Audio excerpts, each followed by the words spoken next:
Bismillahirrahmanirrahim. Assalamualaikum warahmatullahi wabarakatuh. Waalaikumsalam warahmatullahi wabarakatuh. Alhamdulillah. Alhamdulillahilladzi anzala al-Qur'an imaman wa hudan wa rahmatan lil mu'minin. Asyhadu an la ilaha illallah wahdahu la syarika lah wa asyhadu anna Muhammadan abduhu wa rasuluh. Allahumma shalli wa sallim wa barik ala sayyidina Muhammadin wa ala alihi wa sahbihi ajma'in, amma ba'd. Puji dan syukur kita panjatkan kepada Allah Subhanahu wa ta'ala, karena pada malam ini kita masih diberikan kekuatan iman Islam untuk senantiasa istiqomah dalam menuntut ilmu agama sebagai bekal kehidupan dunia dan akhirat. Semoga ilmu yang kita pelajari dapat kita amalkan dan dapat bermanfaat di dini wa dunia wal akhirah. Bermanfaat untuk urusan agama, urusan dunia dan urusan akhirat dengan bimbingan Allah dan syafaat Rasulullah Muhammad SAW.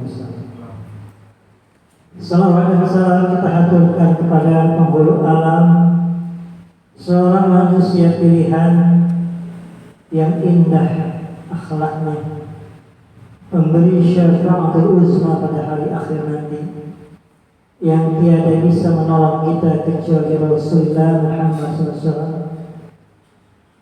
Dengan berselawat kepadanya, kita mohon pertolongan Rasulullah SAW pada hari akhir nanti.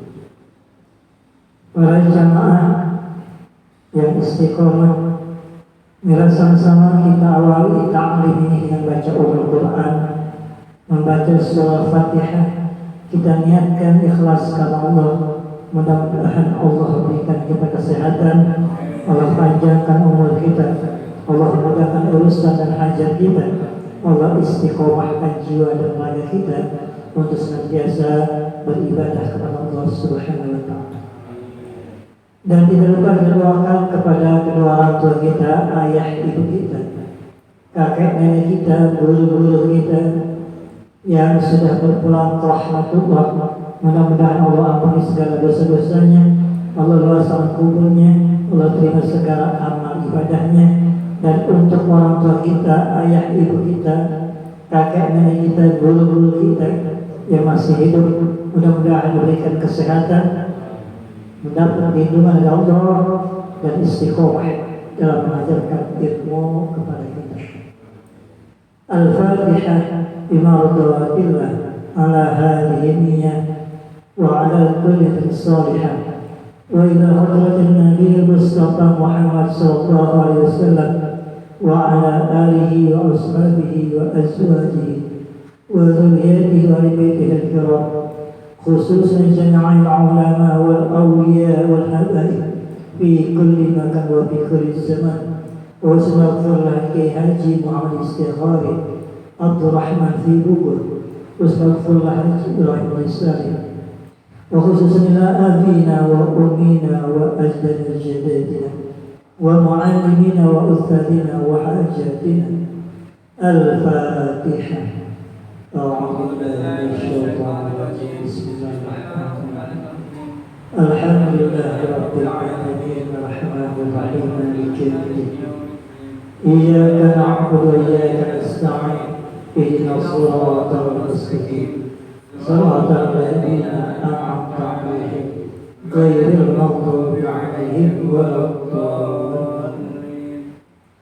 Para jemaah sekalian, sebelum kita membaca, mempelajari ayat-ayat atau surah dalam Al-Quran, saya ingin mengajak kepada kita semua Pernahkah kita melihat atau mendengar seorang pencuri? Ada tak? Ada seorang pencuri, ada yang mereka mencuri ketika malam hari. Mereka mencuri malam hari, misalkan jam 3 atau pas subuh, yang orang banyak pada tidur. Itu mereka seorang pencuri. Kan pencuri perbuatan yang baik atau tidak? Mencuri perbuatan yang tidak. Tapi kenapa mereka melaksanakan perbuatan yang tidak baik, misalnya mencuri, mereka rela begadang, mereka rela tidak tidur, dan mereka tahu pasti ujung-ujungnya ketika mencuri, kalau ketahuan mati nggak, dikeroyok ya. Mereka tahu risiko itu. Kalau mencuri ketahuan, kalau nggak mati jadi penjara, gitu kan? Nah, ini pelajaran buat kita. Orang yang mencuri aja, yang perbuatan diharamkan oleh Allah, itu bersungguh-sungguh untuk mengerjakan kejahatan. Padahal risikonya mereka tahu. Kalau mencuri ketahuan, kalau nggak dikeroyok massa, jadi tangkap polisi. Coba bayangin, itu perbuatan mencuri. Yang menjadi pertanyaan, orang mencuri saja melakukan perbuatan jahat bisa sungguh-sungguh, padahal risikonya mati atau dipenjara. Kenapa?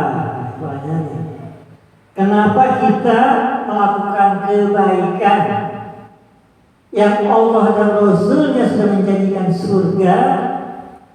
Kenapa kita tak mengaku? Kita disuruh ngaji, itu kan pasti dapat pahala, dan bahkan janji Allah dan Rasulnya mendapat surga. Kita tidak mau melaksanakan kebaikan. Disuruh sholat, itu kan pasti sholat akan mendapat pahala dan bisa mendorong kita masuk surga. Tapi kenapa kita mau melakukan sholat? Artinya para jamaah sekalian, kalau orang-orang yang berbuat jahat saja tahu risikonya juga fatal buat dirinya, itu masih mau untuk melakukan kejahatan. Seorang koruptor yang korupsi, dia tahu kalau ketahuan pasti masuk penjara, tapi masih mau mengerjakan kejahatan berupa korupsi. Kok kenapa kita enggak mau melakukan kebaikan, padahal janji Allah dan Rasulnya sudah jelas? Nah, ini pikirin ya. Dua permasalahan yang bertentangan antara kejahatan dan kebaikan. Kenapa kalau orang melakukan kejahatan sungguh-sungguh? Kenapa kalau kita melakukan kebaikan kita sungguh-sungguh? Benar nggak? Kita salah. Maling aja malam-malam berani, ya kan? Itu risikonya tahu. Kalau ketahuan akan bapak belur, ya kan? Kenapa kita ngaji nggak mau?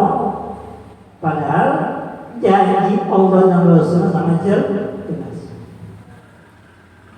Nggak ada tuh maling, misalkan alasannya dingin malam-malam, ya kan? Atau ngantuk, itu maling ngelawan rasa ngantuk, ya kan? Itu maling ngelawan rasa dingin, ya kan? Kenapa kita nggak bisa ngelawan ngantuk ketika ngaji? Kenapa nggak bisa ngelawan rasa dingin ketika ngaji? Apakah maling nggak pusing? Ketika kalau takut gimana? Udah berdarah, babak belur, tapi dia masih sungguh untuk mendapatkan harta. Dan bahkan kalau ketahuan, risikonya juga fatal untuk diri sendiri. Kenapa kita untuk melakukan kebaikan berat hati kita? Ini kita perlu muhasabah, perlu mengoreksi diri kita sendiri. Kita malu kepada Allah yang sudah berikan kita diri, kesehatan, napas. Coba kalau bisa napas, mati nggak? Mati nggak? Kita dikasih napas, dikasih harta, dikasih bisa makan, bisa kumpul sama teman, ya, bisa mainkan cupang, ya. Kenapa? Mohon maaf nih, ya. Ikan kita urusin mati-matian, kita kasih makan, kita sayang kepada peliharaan kita. Kita pun harus sayang pada diri kita. Nah ini, jadi kalau anak-anak sirajul qalbi, ini ibaratnya apa ya? Kayak buah simalakama, tahu nggak? Kalau buah simalakama apa artinya? Tahu nggak? Dimakan, repot. Nggak dimakan, repot. Berasa nggak teman-teman kita yang lain? Didorong ngaji, alhamdulillah belum datang. Didiamin, makin girang. Jadi mau ngomong apa aja? Padri kasih support ya udah, ya kan? Padri wanti-wanti ya sudah, cimeng tuh, kegembiraan di keruk, ya kan? Udah kan? Sayang buat siapa? Sayang sama teman. Pada datang kan? Alhamdulillah. Ini kita bersyukur ya. Kita nih hadir bersyukur kepada Allah Subhanahu. Kita lawan capek kita. Kita lawan sibuk kita. Pusing dikit berangkat. Nah kita berharap apa? Berharap mendapat keridhaan dari Allah Subhanahu. Contoh saya nih, mohon maaf ya. Saya berangkat dari Jakarta setengah 1 lewat ke Cimahi. Saya pulang maghrib, langsung saya sholat maghrib dulu. Di maghrib saya sebentar, maka selamatan langsung kemari. Saya istirahat loh. Saya punya bini nggak? Saya punya anak nggak? Masa guru bisa mengatasi hal itu, murid nggak bisa? Ustaz, ini saya sakit, ya, dokter aja, ya. Habis maghrib ke dokter, kan nggak lama kan? Paling 2 jam di dokter, pulang jam 9 langsung. Minum obatnya, kita kasih kan obatnya. Saya minum ini, kita kasih obat, kita ambil air. Kalau kita sakit kan gantian. Papa mau ngaji dulu, enak kalau gitu. Kata bininya, jangan, kan nggak mungkin, ya kan? Aku berangkat ngaji, papa berangkat ngaji, nanti aku doain sama teman-teman biar sehat. Enak kalau gitu. Indah nggak? Romantis nggak? Jadi romantis itu para jamaah bukan hanya ketika di bawah pohon. Kita kadang romantis di bawah pohon doang ya. Makan es kedua di jilat, naik gantian saya di jilat ya. Jadi romantis itu tadi saya berikan contoh ya. Entah suatu hari kalau mereka merasakan itu. Jadi romantisme itu tergantung diri kita sendiri. Nah ini kita lagi mau romantis nih. Sama apa? Perintah Allah dan Rasul. Apa romantisnya? Allah dan Rasul menyuruh kita mencari ilmu. Kita punya kesehatan badan, hati, kita datang untuk menuntut ilmu. Capek nggak kira-kira? Capek nggak ngaji? Capek nggak? Jujur ya, capek nggak? Kalau kita ngaji nggak capek, berarti hati kita Tapi kalau kita merasa capek, berarti emang lagi capek ya. Jadi pada jam sekalian, tadi saya kasih gambaran. Yang baru datang saya kasih gambaran. Ini biar buat filosofi kita ya.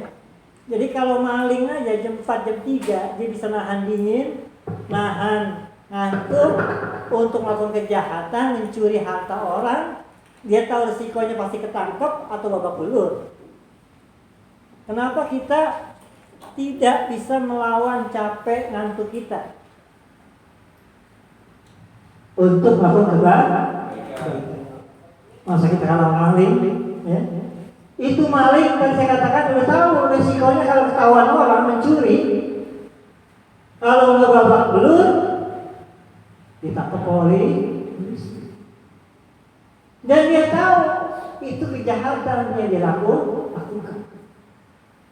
Kenapa kita melakukan kebaikan takut dingin, takut capek, takut ngantuk? Maling aja ngantuk jelawan, ya kan? Padahal kejahatan. Ini kita bisa nanti deh kita di rumah coba ingat-ingat omongan saya. Jangan sampai kita kalah maling untuk kejahatan, berani lawan ngantuk, lawan resiko. Kenapa kita tidak berani untuk melakukan kebaikan? Padahal janji Allah dan Rasulnya sangat jelas, pahala dan surga. Mudah-mudahan ya, kita istiqomah. Karena kalau kita melakukan suatu kebaikan, itu kita kayak naik gunung yang batnya tajam-tajam. Itu kalau kita ke gunung ya, yang biasa hiking atau apa, itu udah gunungnya tinggi, batnya tajam, licin, makin ke atas makin dingin, ya kan? Apalagi kalau hujan, kita begitu, ibaratnya begitu. Kita mau kebaikan makin tinggi, makin banyak godaan. Entah sakit, entah ada masalah hal-hal lain dan lain sebagainya. Nah, kita berharap pada konteks saat ini kita lagi dilanda penyakit virus yang kita nggak tahu kapan akan berakhir virus COVID ini. Selain kita menjaga kesehatan kita ketika berangkat dari rumah kita keluar, kita berharap dengan kita ngaji, hadir majelis ilmu, kita berharap menjadi wasilah kita, Allah berikan perlindungan dari penyakit tersebut. Itu gitu ya. Dengan wasilah kita hadir begini ke majelis taklim, kita niat mencari ilmu untuk bekal dunia akhirat, kita berharap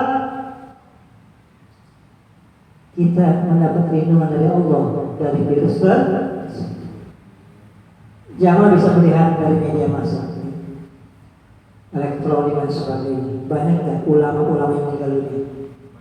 Banyak gak ulama-ulama kiai yang kena corona? Nah, kualitas seorang ulama kena corona dengan orang yang biasa bermaksiat dapat corona, beda nggak? Ulama dia berdakwah, dia udah mengikuti protokol kesehatan, dia udah pasrah kepada Allah, lalu kena juga virus, jihad nggak? Jihad dalam berdakwah. Kalau ada orang ahli maksiat, dia berkerumun untuk berbuat maksiat lalu kena virus, beda kan? Sama aja bunuh diri secara tidak langsung. Kenapa? Karena dia kumpulnya ke tempat maksiat. Jadi para jemaah sekalian, kalau misalkan kita yakin, maka keyakinan kita tidak akan dapat dikalahkan dengan keraguan. Al-yaqinu la yuzal bisyak. Itu kaidah usul fikih. Keyakinan tidak akan bisa dikalahkan dengan keraguan. Al-yaqinu la yuzalu bisyak. Jadi keyakinan tidak akan bisa dikalahkan dengan keraguan. Kalau kita yakin untuk menuntut ilmu agama, bismillah. Gak usah tengok kanan kiri, gak usah melihat teman-teman sahabat kita yang ogah-ogahan. Kita bismillah, lillah wa fillah. Kalau ada niatnya lillah wa fillah karena Allah, di jalan Allah, tujuan kita apa? Kita hanya pasrah bertawakal kepada Allah Subhanahu wa Ta'ala. Itu para jemaah sekalian. Jadi kita yakin Al-Quran yang kita pelajari ini, baik dalam bacaannya, tafsirnya, maknanya dan lain sebagainya, itu semua merupakan wasilah kita untuk kita yakin bahwa Allah dan semua Rasulnya mengajak kepada kita kepada jalan kebenaran. Untuk mutola'ah yang murajaah, silakan kita buka surah Al-Humazah. Ini ada 9 ayat yang ujungnya hampir ditutup dengan tak marbutah. Dan 1-2 ayat ditutup dengan huruf ha. Sudah ketemu? Oke, kita baca ya. Nanti saya baca, kalian ikuti. A'udzu billahi minasy syaithanir rajim. Tuh, 2, 3.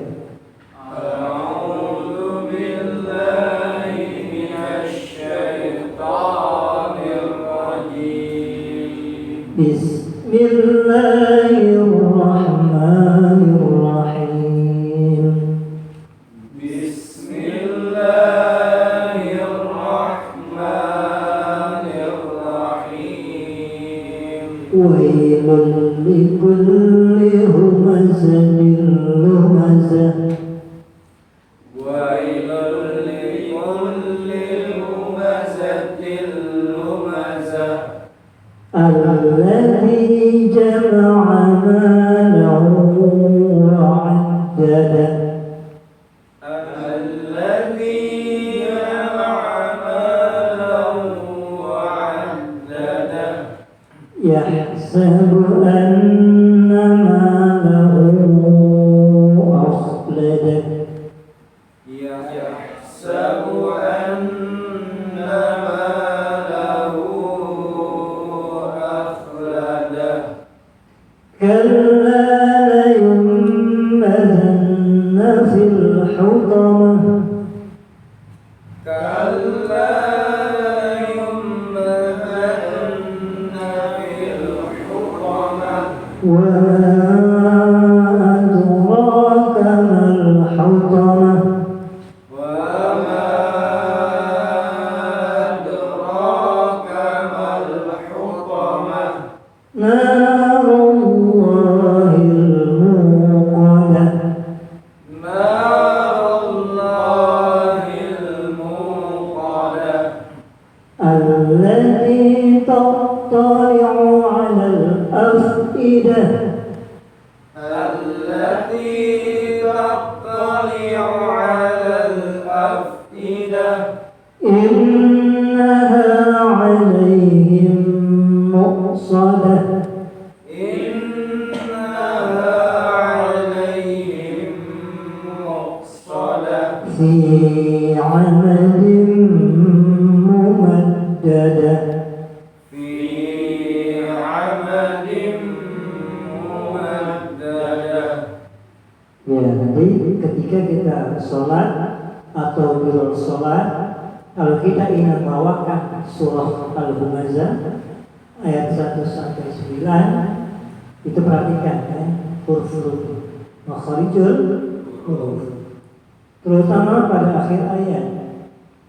Jangan sampai nanti kita baca begini ya.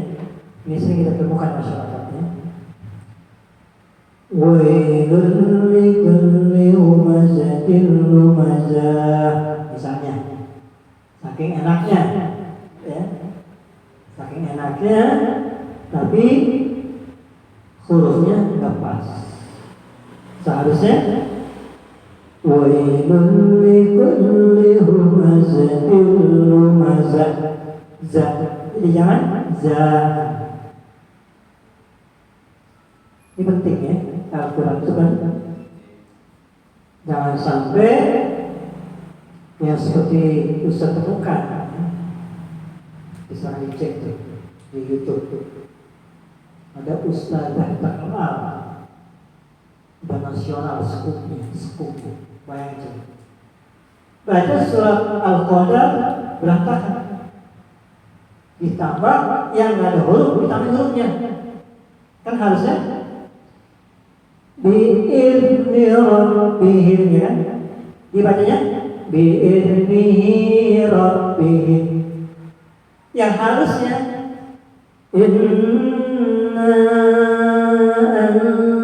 dibaca inna anza. Jadi banyak huruf-huruf yang nggak pas, ditambah yang nggak ada huruf ditambah aja. Padahal sudah menjadi da'iyah, ikan masih pipi lagi. Udah banyak jamaah. Ini bahaya. Sangat bahaya.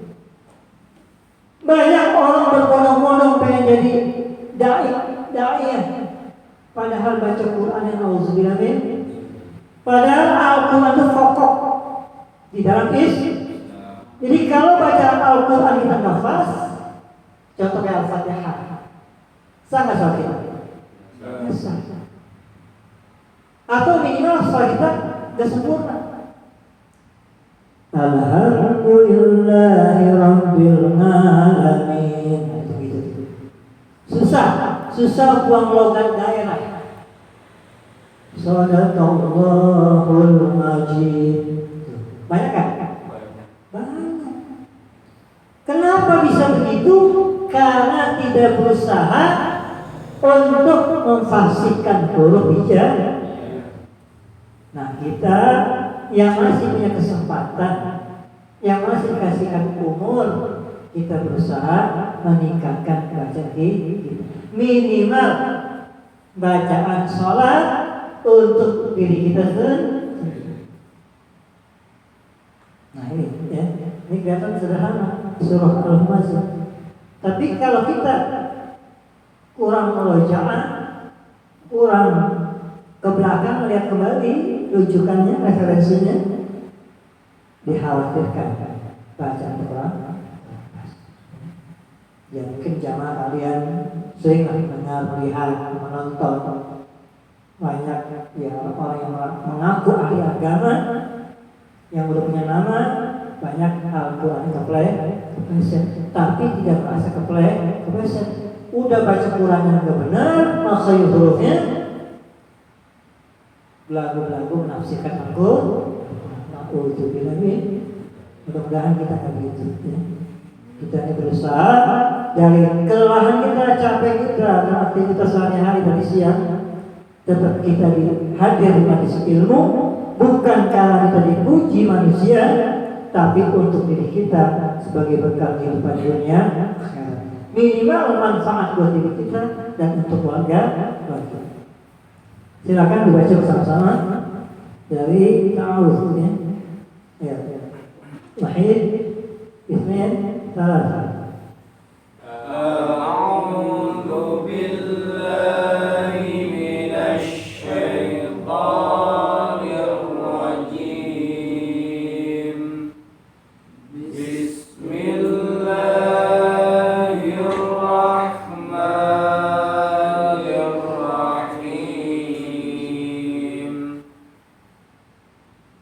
Wailul likulli humazatil lumazah alladzi jama'a malan wa 'addadah yahsabu anna malahu akhladah kalla layumbadanna fil hutamah wa ma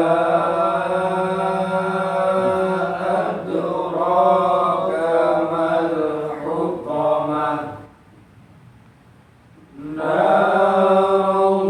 narullahil muqadah allati tattali'u 'alal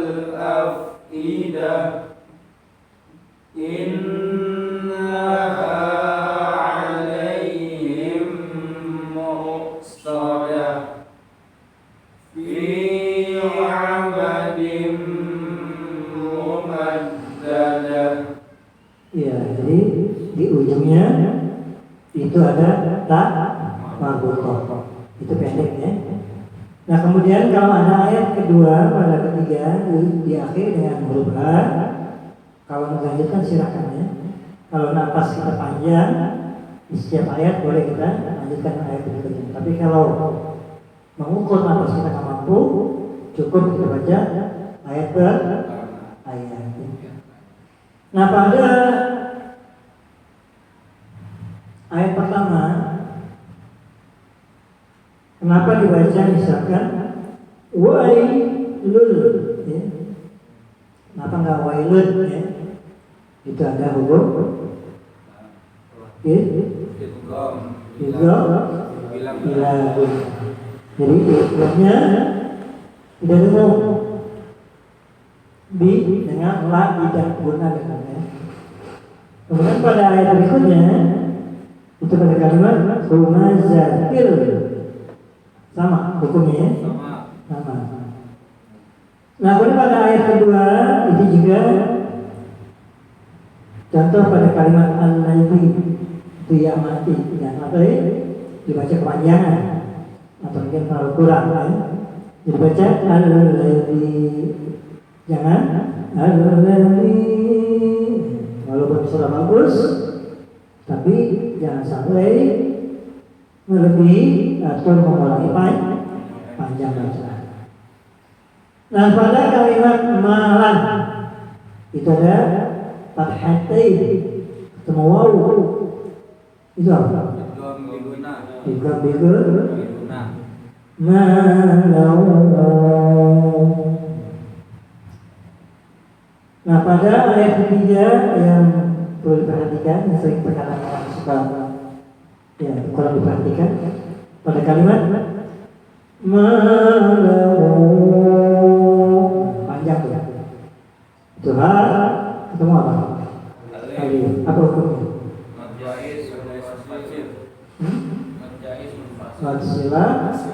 Matsilah tawilah. Kalau matsilah tawilah berarti huruf ha ketemu huruf mat. Huruf mat tiga, ada alif, ada wawu, iya kan? Malau ingat tuh akhlada. Nah ini kalau akhladahu kalah itu ha itu kaf. Kalau mau dilanjutin itu matsilah khosilah. Nah kemudian pada ayat keempat yang perlu kita perhatikan sebagai murojaah kita itu ada mati keempat ya. Dalam satu kalimat juga itu bisa dikatakan apa? Kalla la yumbadan. Nah pada ayat kelima itu ada alif ketemu alif apa? Zaiz karena beda kali. Jadi wama dan apa adroka kamu mengetahui ya. Jadi itu beda kalimat. Dengan apa mengetahui itu beda kalimat. Wama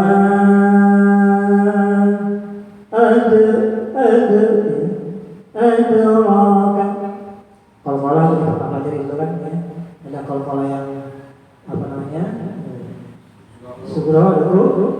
Jadi sifatnya kan yang sedang, yang ringan, yang berat ya. Jadi doanya nggak terlalu ini ya.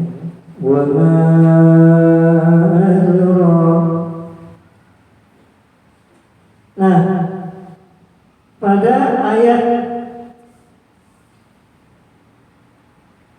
yang ke-8 berarti kan ya. Itu suka ada orang yang nerusin bacanya ya. Inna alaihim muqsadatun. Ada kan? Boleh silakan. Kalau mau diperhatikan silakan ya. Nah itu ada mim ketemu mim. Alaihim mim mati ketemu mim mati. Apa itu? Idgham pertama atau idgham mimi. Kenapa mimi? Karena mim ketemu mim. Mim mati ketemu mim.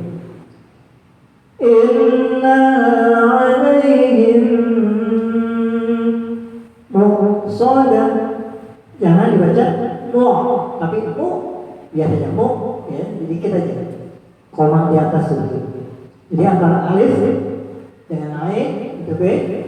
Tapi kalau dalam bahasa Indonesia kan sama. Ya. Jadi kita kalau kita hanya bisa bahasa Indonesianya, karena banyak tukar. Ya.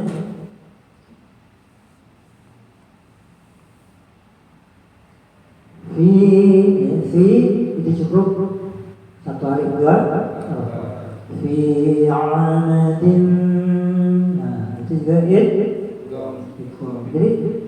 ketika kita baca Al-Quran, para jamaah sekalian, walaupun surahnya sering kita baca, ya. Contohnya surah bacaan, ya. Apa tuh? Kulhu, ya, Kulhu Allah. Itu kan ayat yang sering kita dengar. Dalam tahlil, ya, Yasin, Al-Falaq, An-Nas itu ayat paling populer, ya. Bisa buat sholat, buat belajar sholat, bisa katanya buat musik setan. Ya. Jadi kalau ketemu setan dibaca ngaji kagak, sholat kagak, ya. Padahal setannya itu kan diri sendiri. Sekarang setan diusir.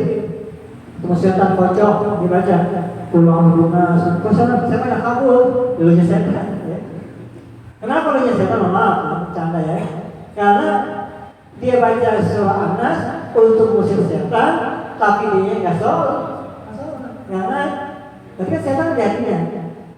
Nah, kalau baca Al-Quran, fi qulubihim marad, di dalam hatinya ada penyakit.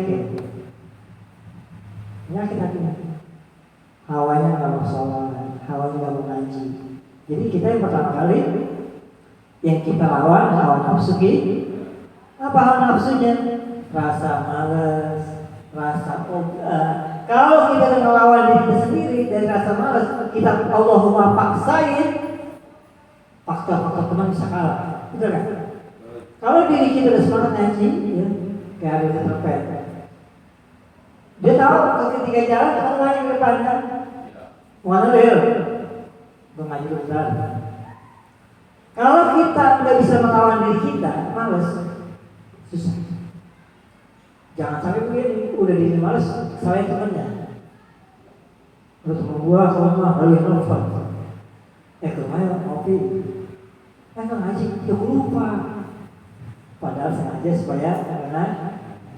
Nah, jadi kalau kita udah bisa mengalahkan diri kita dari rasa malas, kalau bahasa kitanya Allah mau paksain, itu teman bisnis bisa kalah. Paham kan? Ya? Karena afatul ilmi an-nisyan wal kaslan. Bencana ilmu itu lupa dan malas. Jadi bencana ilmu yang bikin ilmu kita kadang-kadang lupa. Kenapa? Karena kita nggak pernah murojaah, nggak pernah mulai, nggak pernah mutola'ah, kita ulang-ulang. Ya. Makanya yang tadi siang masih sampaikan, ya, di dalam grup kita katakan Indonesia. Jadi kalau kita, ya, punya adab akhlak, itu ilmu kan mau dapatnya. Apa yang masalah adab? Ya kita ada diri kita sendiri. Oh ya, saya butuh ilmu, saya butuh bimbingan untuk kehidupan dunia dan kalau dia paham itu, ya dia nyari ilmu. Nah kalau ilmu udah dapat, tinggal apa? Kita tunjuk, ya, dikasih pemahaman.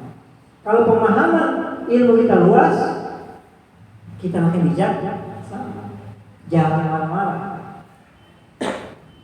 Jadi orang yang ilmunya luas bisa menahan emosi. Jadi kalau berdebat sama orang yang beda pemahaman, beda tidak sejalan pikirannya, ilmunya luas, santai dan kawan. Jangan ngomong kawan emosi. Ketika dia ngomong bes dalil keluar, dalil akli keluar. Tapi kalau ilmu sempit, bawanya emosi. Merasa benar, terus nggak mau disaingi. Tapi kalau ilmunya luas, santai aja. Oh, kalau kita melihat perdebatan di suatu diskusi, Kita bisa melihat tuh mana orang yang ilmunya sempit, mana yang luas. Itu kelihatan dari cara bicaranya, sifatnya. Kalau ilmunya luas, santai aja dia. Ketika kita bicara, plus, wah maksudnya. Nah kita berharap para jemaah sekalian dengan kita belajar Al-Quran, Allah buka hati kita, Allah buka pikiran kita untuk memahami ilmu yang bisa kita amalkan dan bisa menolong kita baik kehidupan dunia dan kita berdoa mudah-mudahan kehadiran kita malam ini menjadi wasilah kita untuk mendapat pahala, mendapat ampunan dan juga ridho dari Allah Subhanahu wa Ta'ala, dan Allah menjauhkan kita dari penyakit dan berbagai macam musibah. Allahu a'lam bishawab. Al-Fatihah. Bismillahirrahmanirrahim. Alhamdulillahirabbil alamin. Ar-Rahmanir Rahim. Maliki yaumiddin. Iyyaka na'budu wa iyyaka nasta'in. Ihdinas siratal mustaqim. Siratal ladzina an'amta 'alaihim ghairil maghdubi 'alaihim waladdallin. Amin. Allahumma arhamna bil Qur'an waj'alhu lana imama